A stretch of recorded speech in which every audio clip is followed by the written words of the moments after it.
Sinner and a Saint. I'm Melissa Bell. And I'm Allison Kane. Today is going to be so fun and exciting. And offensive. So offensive. So I made it to February 3rd without listening to gangster rap. But today was the day. Oh, I was running out of my house. My computer went down the stairs and landed flat on the concrete. Yes. So I sent Allison a cute little message that said, running 10 minutes late. Also, it's a gangster rap day. FYI.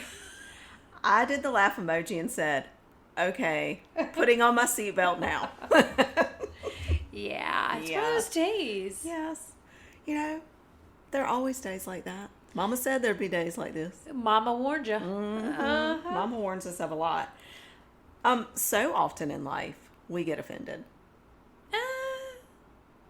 I'm not offended much. You're not? No. Nope. Nope. But maybe I am. And I don't realize it because I just get angry.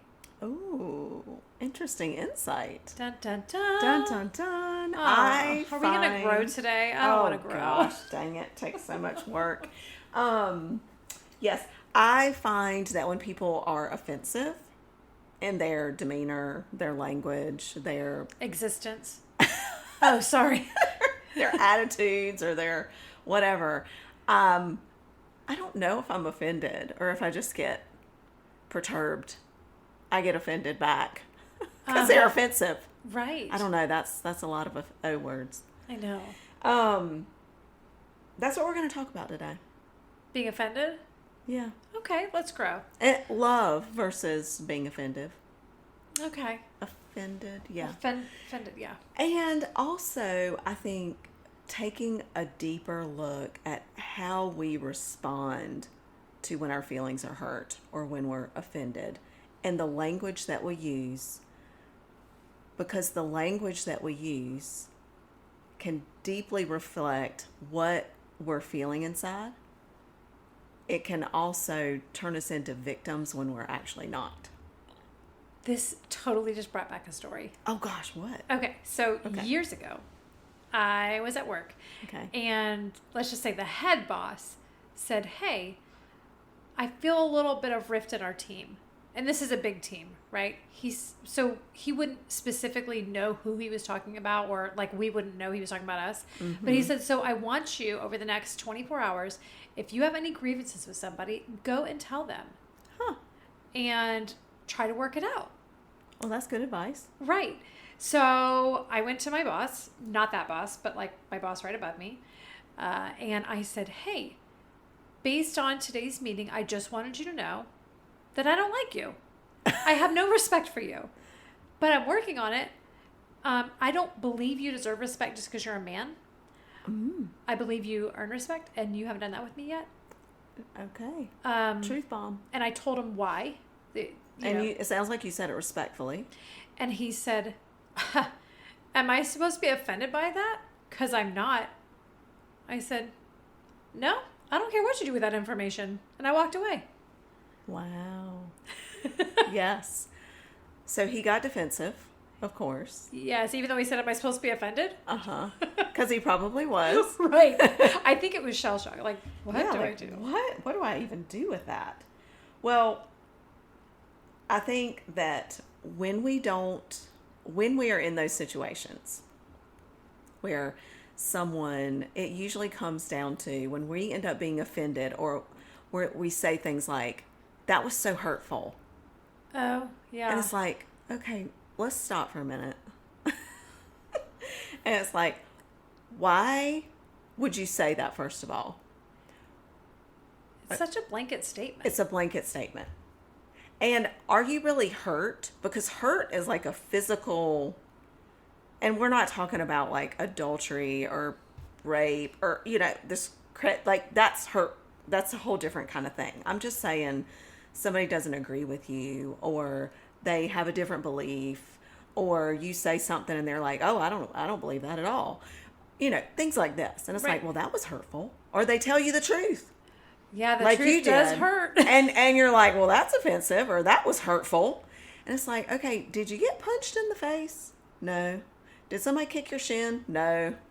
So it makes us sound like a victim when we're actually not a victim, but what has happened is someone didn't agree with us. Aw. I know. Bless our hearts. Bless our hearts. Someone didn't agree with us. We did not receive validation. Think about Right. it. Oh, That was yes. so hurtful because Yeah. you didn't receive validation in how you were feeling, or you didn't get a fluffy statement. You know, like, it's like when I would go to my mom when I was young, or whoever, and it's like, well, this happened to me today and it really hurt my feelings. And she's like, well, should you have done that? Oh. And it's like, Mama oh. Jean hitting I hard. know, you know, like, was that really, did you do the right thing? You know, I'm trying to be the victim. Right. Like, weren't they so mean to me? Can you believe Sally did that and said that? And it's like, well, I mean, a little. So you just hit on a couple things. This is actually probably going to offend some of you. Uh-oh. I'm exhausted. I think my step count has gone up from the way I have to tiptoe around every single thing because we have this new narrative on how we have to have conversation.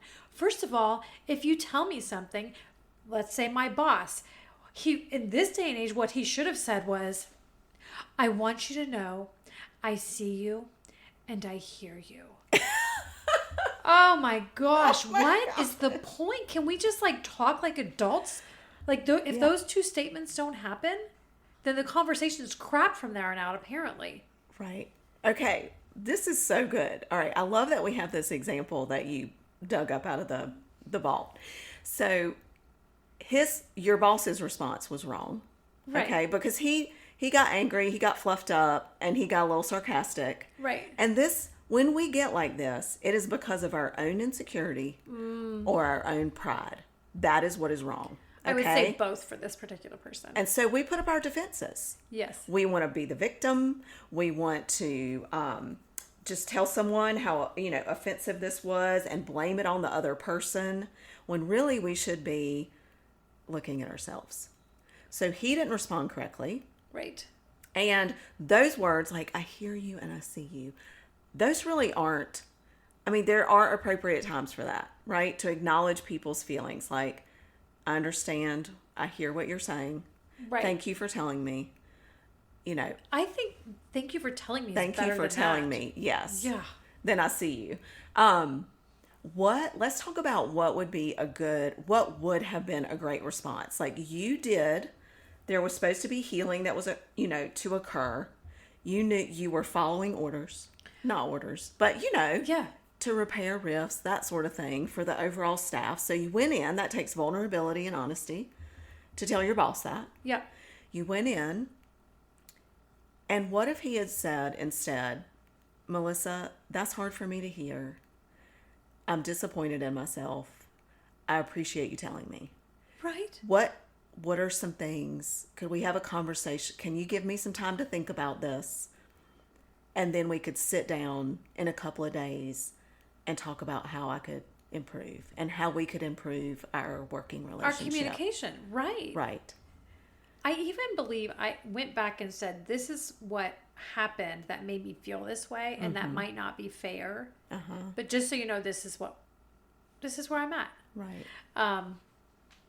Yeah, that would, and also like when I get caught in a situation, I always, now I say, that's interesting. I didn't think about it like that, or tell me a little more. Mm-hmm. Because I do know, I guess I did used to get offended, but instead I respond differently. Right. Right. This goes really, really deep. The thing that we need that's so important is when we get like this, taking the time to, be brave and courageous and stop and pause in those moments. And it's going to take time. And sometimes we can do it in the moment. Mm-hmm. And sometimes we just respond out of, those insecurity, that pride, that fear, whatever it is, fear of having to face the truth. But if we could come home at least and sit with ourselves and say, why, instead of saying, I'm so hurt, they're so dumb, I'm so mad, or just shut down, why did I respond that way? Right, because you know when your body responds, and when it responds, Why was I it's so angry? full body response. Yes. And that is You when there kinda is puff up. something is not aligned. Right. And it is not them, it's us. Yeah. Yeah. So if we think, I'd like to like flip over into 1 Corinthians 13 with this, because Paul is basically, that's when Paul tells us, the greatest virtues that we can carry on are faith, hope, and love. But the greatest of these is love. Like if you've been around church long enough, you've heard that. Love is the best. Love is the greatest. The greatest of these is love. Yes, we know that. But I had never really thought and considered a few things about this statement. It's not like the love that we think about. It's like, oh, yes, we just need to love everyone. Okay, we're told all through Scripture, God is love. So if you kind of make a triangle in your mind, because I drew this in my journal, but love is the foundation that we build upon. And that's where our faith and our hope come from. But if you think about it, when we're done in this lifetime, Yes. and we go to heaven or Jesus returns, whichever comes first, Right. You never know. We no longer need faith and hope. It goes away. Yeah. Because there's no need for faith and hope anymore. We're literally living with the Lord. Right. But love remains. That's where that comes from. God is love. Love remains. We will continue to use that love, not just in this lifetime, but in our eternal life as Christians. So this emphasis on love, it's like, this is the most important thing, because everything else will fall away. But if we can work on this love thing now, it's gonna be a skill that we carry with us for eternity. Right. Which is huge. Now, we often think about loving others, but it also means loving ourselves. And which they do say in Scripture too, love others as you love yourself. But I think sometimes we don't love ourselves. Right. And so then if we don't really love ourselves, how then can we love other people well if we don't even love ourselves well? Right. And that's what we're talking about with this stopping in these moments and figuring out, not ignoring, not stopping, not blaming other people, not just like, I'm the victim here. Loving yourself enough to sit with the truth, to sit with the Lord and ask, why did I respond that way? Why do I care if they agree with me? Right. That doesn't hurt me. Or if it does, why does that hurt you? Why does it hurt if someone doesn't agree with your opinion? Right. And vice versa. Why did it hurt their feelings so much that I can't agree with them? This is what is wrong with our world today. Right. Everybody should agree with everybody. Yes, and if you don't love me. Well, Right. That is not true. Right. That is biggest fake news of all. Could you imagine if that was love, how exhausted God would be? Oh if my he had to agree gosh. with us, we would be complete chaos here. Oh my gosh, wow. Yes, exactly. So there's so much beauty. This is a really difficult skill, Yes. but this is a really tangible thing that you can take, because we talk about this a lot. Like, how do we self-reflect with ourselves and with the Lord, and how do we change our hearts to look more like His, trust Him in these moments, go deeper with Him. And this is one of those tangible things that we can do. I love when I think about people came at Jesus all the time. And when you look at how he responded, Yes. it's kind of funny. I mean, I think about all the times that they would try to trap him in something, or, it was all the time trying to trap him. Yes. He always had, he would pause most of the time. He would. Right? And he wouldn't lash out. In fact, I almost feel like he would answer them with a question. A lot of times. Like, tell me more. He wouldn't say that, but that's how we could do that. Mm-hmm. Tell me more. Tell me more about that. Where do you think those virtues, those morals, those opinions came from in your life? Right. Did your parents share those? Did you have an experience? You know. Yeah. And I don't even know if someone that is offended or hurt, right? Is that the word? I don't know if they have the capacity to have that conversation in that moment. No, probably not. So sometimes it's maybe with some skill later on. Right. So it's like, oh, that's interesting. I'm sorry if I offended you. Do we have to apologize? Wait, do we have to apologize? For offending someone? Yeah, if someone says I'm offended, do we have to apologize to them? Well, I mean, if you slapped them, maybe. But like if you don't agree with them, right, that's not that offense is not on you. Do you see how I literally just went to placating them? Yes. I'm sorry if what I said hurt your feelings. Right. We cannot. No. I mean, I would. This is not good. Let it rip, girl. Let it rip. I might have once or twice in my life said, that sounds like a personal problem. Oof. Yeah. Get it, girl. Yeah. Because it is. I mean, I'm not being, I mean, maybe in one of the times I was being a little sassy, but honestly, I've said that to people that are close to me, and I mean it genuinely. Like, it's like, well, that is offensive. And I'm like, well, that sounds like a personal problem. Because I didn't say anything offensive to them. I just stated my opinion. Now, I mean, I wasn't offensive, like acting towards them. They were offended.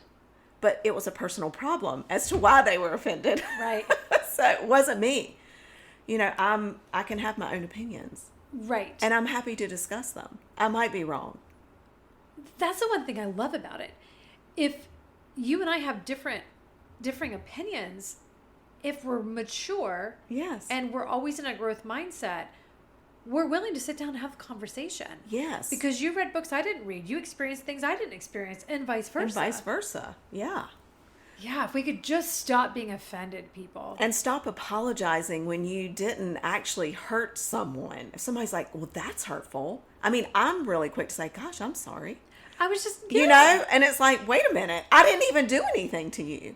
I'm actually not sorry, sucker. I mean, like someone, I saw someone, a man, hold the door for a woman once, and she told him that was offensive. Like, bruh, that is a personal problem. Wow. That's just common courtesy. I hold the door for little old ladies. I hold the door for men. Yes. I hold the door for people behind me. I hold the door for old people and young people and little people. Like, that's a personal problem. If you respond like that. I don't know. I would have interjected. Yeah. What did he do? I mean, he just got, I mean, we just kind of looked at each other like, she cray cray. Right. You know, like, you tried. Oh my gosh. But I hope that didn't stop him. I thought about it later. I was like, I hope that doesn't stop him from being kind in the future, you know, to someone else because of that response. I'm sure it didn't. I mean, I hope not. Maybe the next time he had the opportunity, he probably hesitated a second. I would have probably waited for her to come back through the door and then just hit her with it. I just think this is a really good conversation to have, to make us all more aware of our interactions with one another, our interactions with ourselves, the things that we say, and how those words become our truth. When we use language like that, we make ourselves the victims, and it seems okay, and it's not. We're not victims. Right. I mean, sometimes, in this situation, when it comes to opinions or someone not agreeing with you and things like that, like, you know, you can have your own opinion, they can have theirs. I feel and even the apologizing for things that we haven't done, that is also something that we need to think about. How often that we say, oh, I'm sorry. Right. Like if you're in the way at the grocery store, you and I talked about this years ago. I'm sorry. I'm so tired of apologizing all the time. Yeah. Excuse me. Yeah. Yes. I know. Sometimes, you know, it's just our words, but it's what those words give power to that I think we need to think about sometimes. And thinking about that foundation of love that we can practice in loving ourselves. And if we love ourselves enough to sit down and have these conversations with ourselves and the Lord and ask and face the hard questions. And then when we're doing that, our love, we see the Lord's real love with us in those moments. we begin to love ourselves more, see ourselves more clearly, see that God still loves us, even though we're really messed up in there. It's so much easier to extend that love in those difficult situations where we'd otherwise say we were hurt or offended. I think this was a great conversation, especially, we're coming up on that Hallmark holiday, and we're just, turning it upside down. Here's the deal. Do not apologize to anybody, and don't care if you offend them. That's how we're going into this Valentine's Day. And we say that in a, don't care if you offend them if you're being, kind and just having your opinion. Yes. You can't get up in their face and scream at them. That is offensive behavior. I'm sorry. I probably do need to apologize for that one. Behavior can be offensive, but offensive behavior and offended behavior are two different things. Yes. So this week, before you go get offended or say I'm hurt, pause and think about what part of you did this stir. Do you have a little pride attached to that? Do you have an insecurity? I mean, I really do think the conversation I had with my boss was insecurity and pride. And where's that insecurity stem? And is it a true insecurity that you need to work on? Or is that just a lie of the enemy that you're kind of holding on to in the shadows and you don't even realize it? Very good. Hey, thanks for joining us this week on The Sinner and the Saint. And if you have any major epiphanies or advice for this, as you go about your week and discover this language that you might be using, paying more attention to it, send us a DM and keep us posted on the progress. Thanks again.